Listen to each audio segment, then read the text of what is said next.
Nobody expected the world's most powerful economies to be brought to their knees by a group of metals nobody can name.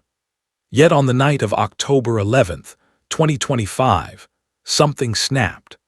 A single announcement out of Beijing detonated across global markets with the force of a financial earthquake. Within hours, the United States discovered that the backbone of its military, its technology, its energy sector, and even its consumer economy depended on a supply chain it no longer controlled. And it wasn't just a diplomatic maneuver. It was a pressure point China had been preparing for decades. The crisis didn't begin with shouting, threats, or a dramatic televised confrontation.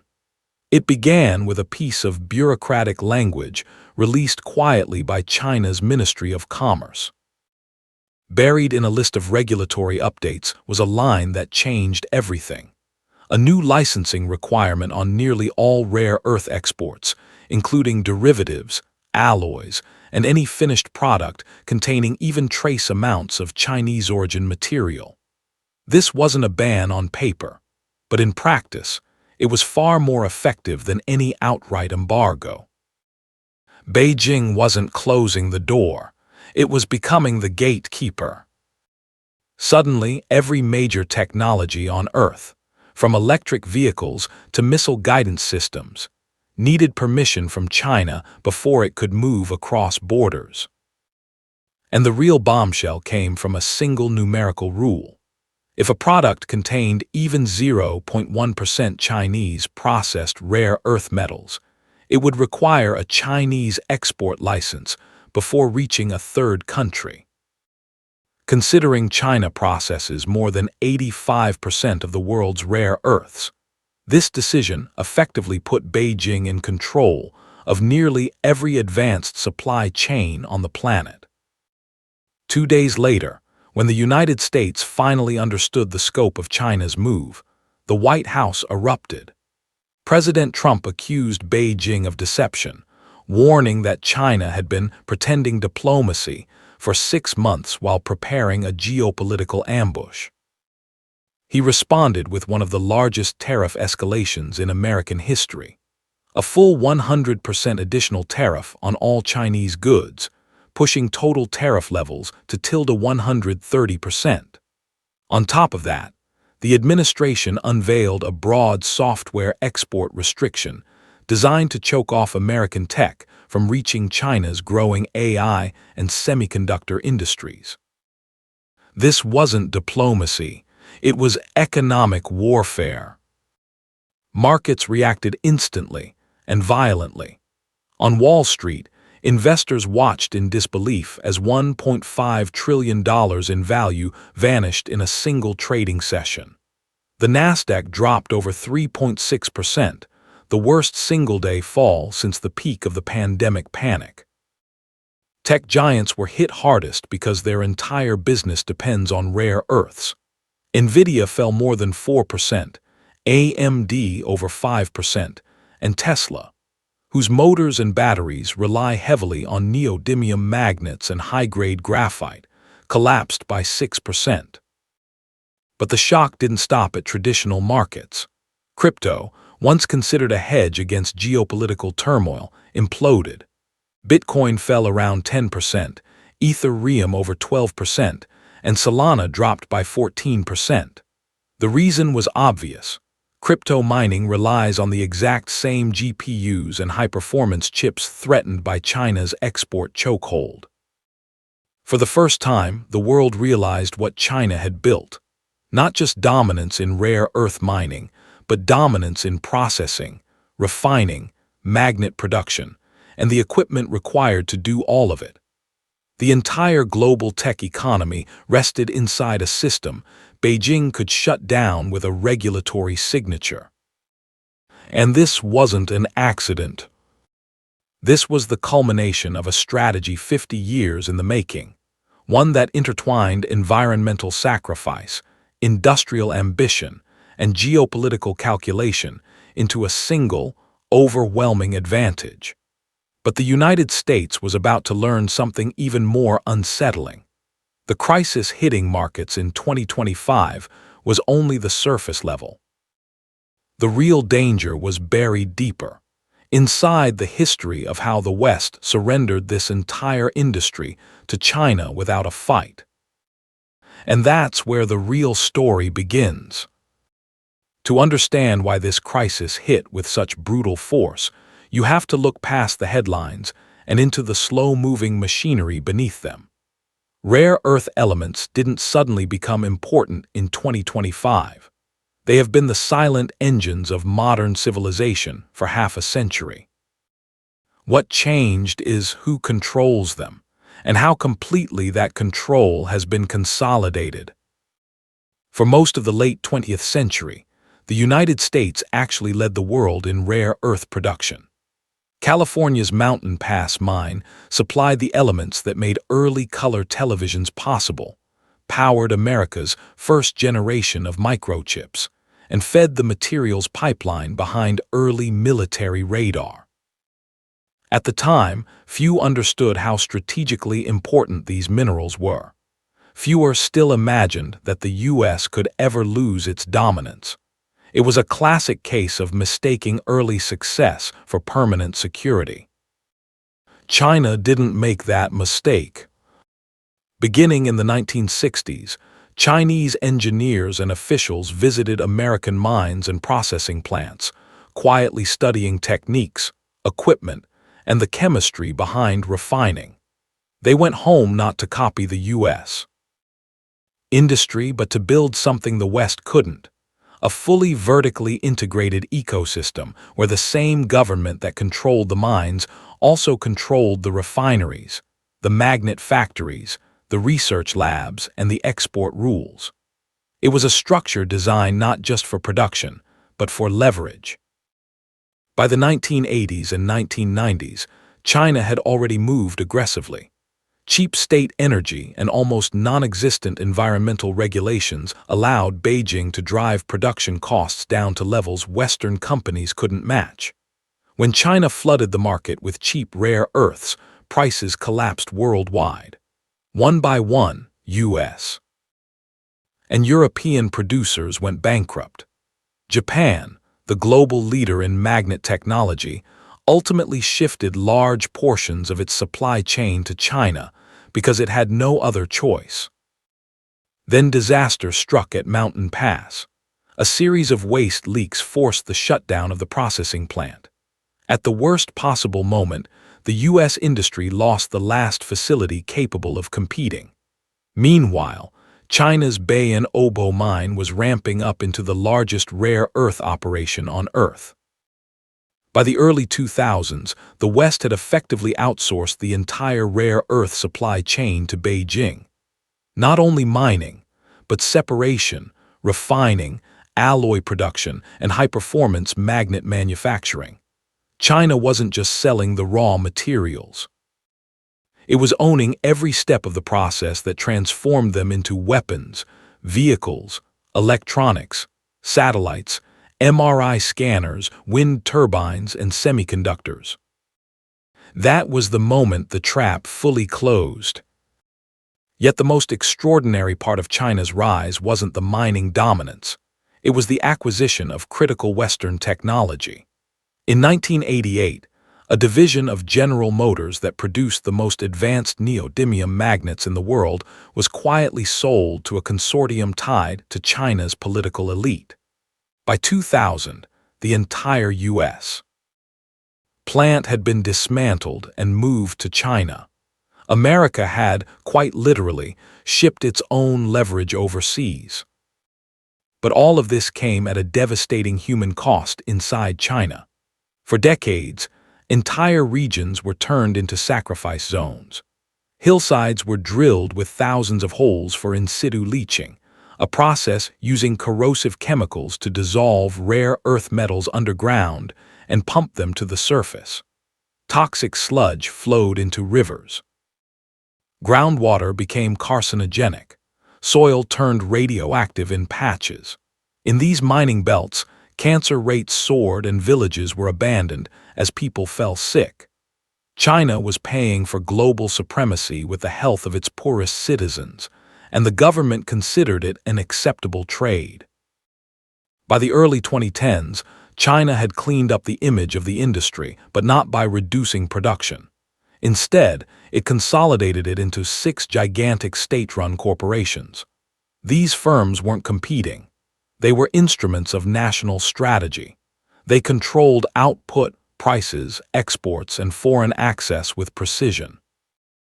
A foreign company trying to manufacture magnets couldn't even buy refinement equipment without Beijing's approval.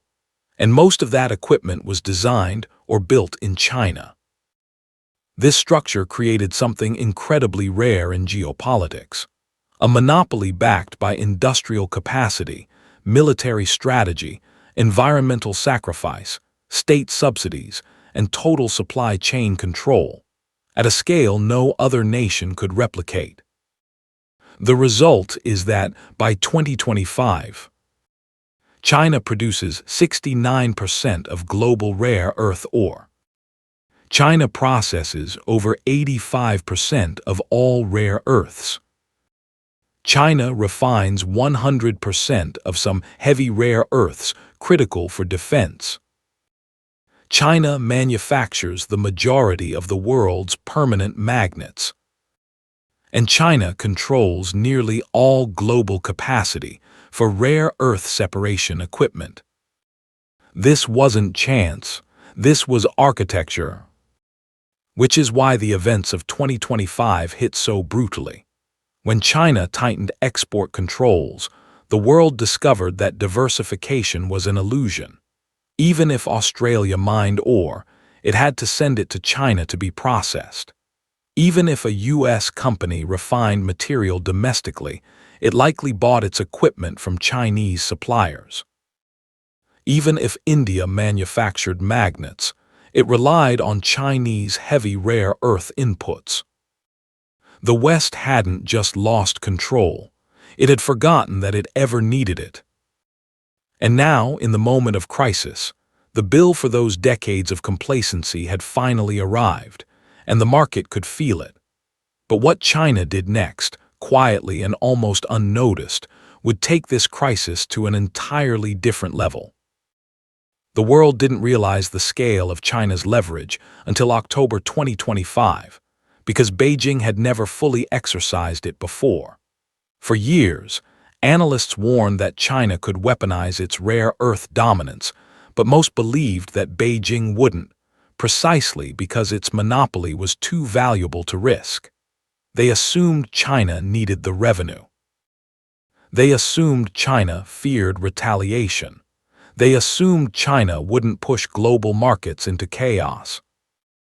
All those assumptions shattered the moment China unveiled its new licensing regime on October 9th. This wasn't a ban, not officially. It was something far more dangerous, a bureaucratic chokehold disguised as regulation. Any company anywhere in the world using rare earth materials, even in the smallest percentage, would now need approval from Beijing before exporting its products. Phones, magnets, semiconductors, batteries, radar systems, optical devices, EV motors, artificial diamonds used for chip etching. If even 0.1% of the material originated from China, the product could not leave the country of manufacture without a Chinese government permit. The global economy runs on frictionless supply chains. China had just inserted a bureaucratic brick into the gears of nearly all of them. This rule alone would have rewritten global trade, but Beijing went further. It banned the export of the machinery, software, and technical assistance used to process rare earths, effectively freezing the possibility of building new supply chains elsewhere. Western firms that had quietly hired Chinese engineers to help assemble or troubleshoot equipment were suddenly cut off. Factories in the US, Japan, Europe, India, and Australia found themselves with billion-dollar facilities but no access to replacement parts, specialized components, or technical support. It was a strategic strike, not at the market, but at the world's ability to respond. Washington panicked because it understood what was coming next. If global manufacturers couldn't source the magnets, alloys, and chemicals that modern industry depends on, the consequences would be immediate and catastrophic. And the White House knew that China had timed this announcement for maximum effect, days before a major diplomatic summit, and while rare earth prices were already rising on speculation. Trump's response, an abrupt 100% tariff hike, bringing total duties on Chinese goods to roughly 130%, wasn't the measured product of policy. It was the political equivalent of slamming the brakes while skidding on ice. The market's reaction was instant. A single trading day wiped out more than $1.5 trillion in U.S. market value, more than the worst day of the COVID crash. But the real shock came not from stocks, but from who suffered most. Companies like Nvidia, Tesla, AMD, and Microsoft weren't just vulnerable. They were structurally dependent on China's rare earth ecosystem. Nvidia's chips, AMD's GPUs, Tesla's electric motors, the permanent magnets inside wind turbines, the optical components in telecom infrastructure, the lasers in medical devices. Every one of them needed rare earths not just as materials, but as refined, alloyed, high-precision components. This wasn't like oil, where supply disruptions cause price shocks. This was more like oxygen, something so essential that even a slight interruption becomes existential. The crypto market collapse showed how deep the dependency ran. Bitcoin mining rigs rely on GPU farms. Ethereum validators depend on high-end computing arrays. Solana, Ripple, and other networks run on infrastructure built from semiconductor chips and server-grade processors, all dependent on rare earth inputs. So when China tightened the valve, the crypto world reacted like a system deprived of air. Investors suddenly realized that rare earths weren't a niche commodity. They were the foundation of digital civilization. But even then, global markets still underestimated what China had actually done. Because behind the headlines, Beijing had structured its export controls to achieve three strategic objectives simultaneously. Objective 1. Force U.S. allies into compliance. China's message was simple. For countries whose supply chains ran through China, the choice was mostly symbolic. They had no alternative. Objective 2. Redirect global manufacturing toward China. Multinationals understood the signal instantly. A wave of emergency relocations began, with firms exploring joint ventures in Shenzhen, Chengdu, and Inner Mongolia. China watched quietly as foreign industries moved deeper into its orbit. Objective 3. Pressure the U.S. military at its weakest point. This meant that the Pentagon's supply chain could be disrupted without firing a single shot. A geopolitical masterstroke, economic coercion masked as regulatory policy. But the most explosive consequence wasn't geopolitical, it was structural. By implementing these controls, China wasn't just restricting supply, it was signaling the end of global dependence on a single neutral marketplace. It was declaring that the age of free-flowing, apolitical supply chains was over. From now on, strategic materials would be political weapons. And the world had no plan B. Behind closed doors, U.S. officials realized they were dealing with a crisis in slow motion, a crisis that wouldn't resolve in weeks or months, but would reshape the global economy for years. The question wasn't how to stop it. The question was whether it could be stopped at all. Because China was about to tighten the screws even further. The true danger wasn't the shockwave of October 2025. The real danger was what came next, because China's first move, the license-based choke on rare earths, was only the opening act of a much larger strategy. Beijing hadn't declared a ban. It hadn't restricted sales outright. It had done something far more effective. It had created uncertainty. And uncertainty is the most lethal force in global markets. Corporations can adapt to high prices. They can adapt to tariffs. They can even adapt to scarcity. But they cannot adapt to unpredictability, especially when the unpredictability concerns the materials that keep entire industries alive. And China understood this perfectly. Within days of the new licensing regime, companies around the world began filing urgent requests for export permits.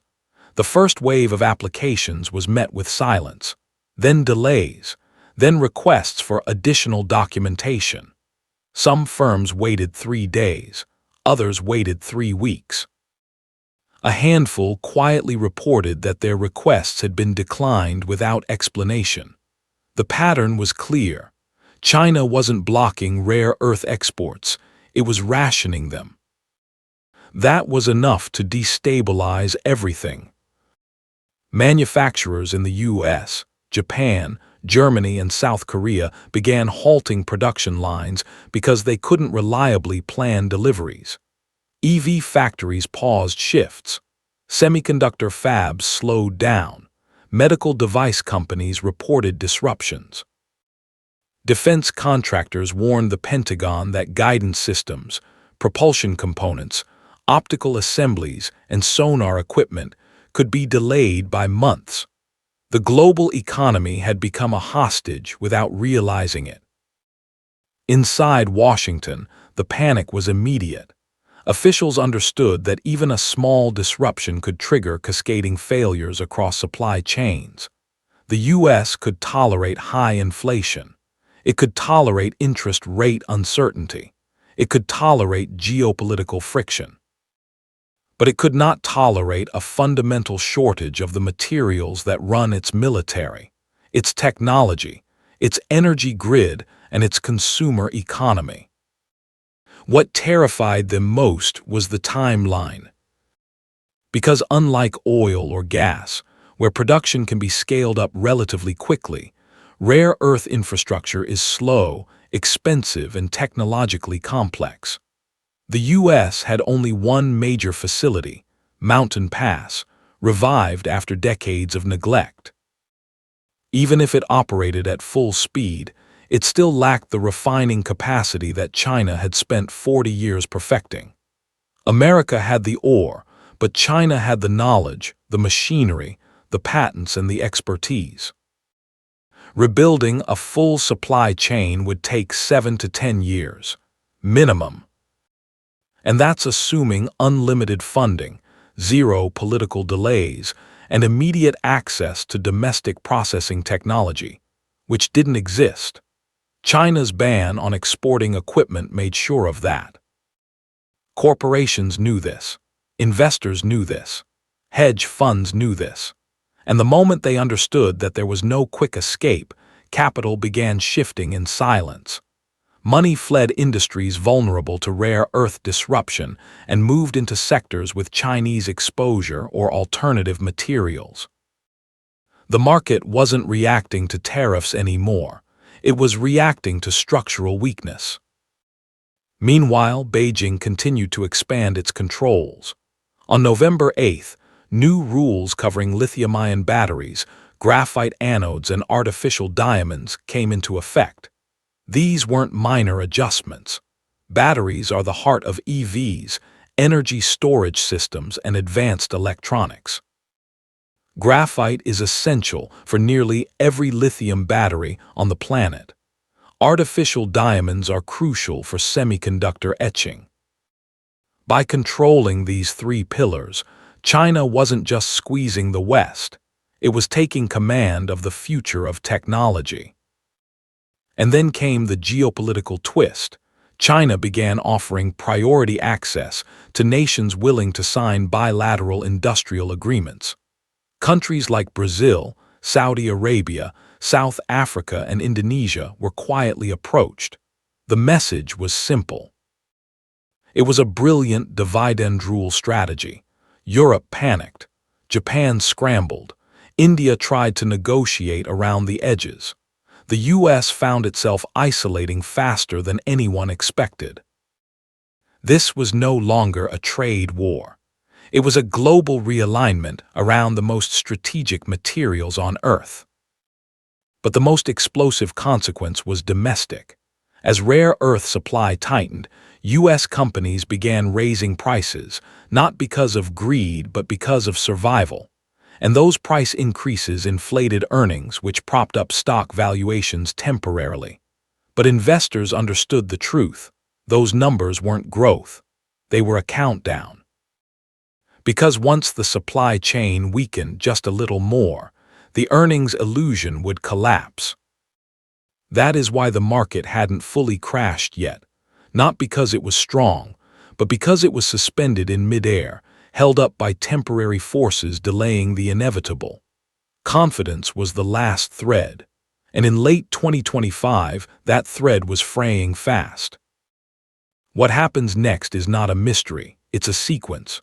First comes rationing, then comes scarcity, then comes price spikes, then comes political panic, and finally the moment no one can stop. The point where a single failed shipment, a single missed contract, a single denied export permit becomes the spark that snaps global confidence. And when that moment hits, markets won't decline slowly.